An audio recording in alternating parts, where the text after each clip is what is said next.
Çfarë nuk shihet nga të tjerët, por është e vetmja gjë që ne shohim. Kur them ne, e kam fjalën për ne me kancer. E dini ju se që është një ëndërrimtar? Një ëndërrimtar sipas meje është njëri që ka ëndra aq të mëdha sa që as sheh e as merret me gjë tjetër përpos arritjes së atyre ëndrave. Ne të gjithë jemi ëndërrimtar, të gjithë kemi qëllime dhe plane që duam t'i arrijmë. Dikush ëndërron që të bëhet doktor, të bëhemi të pasur, ëndërrojmë për ditë për të të arrijmë majet e suksesit. Apo ju?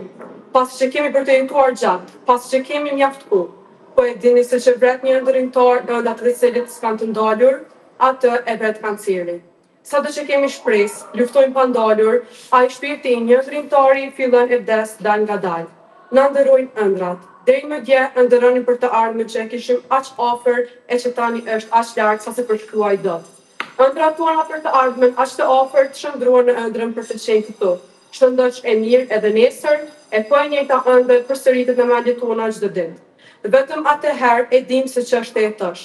Vetëm atëherë e dim se problemet tona që na dukeshin aq të papërballueshme nuk janë asgjë.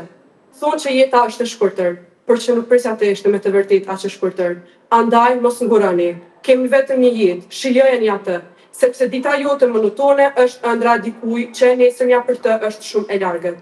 Ndoshta po pyesni veten se ç'doja të thoja me këtë esi. Qëllimi im i vetëm ishte që të tregoj se si ndihet një person me kancer. Të ua kujtoj se çdo moment që kalon ka rëndësi dhe nuk duhet që vetë sëmundja të na kujtojë rëndësinë e shëndetit. Dhe nuk duhet neglizhuar rëndësia e tij. Sepse vetëm atëherë kur nuk mundesh të bësh çdo gjë, do të bëj të kuptosh rëndësinë e të jetuarit.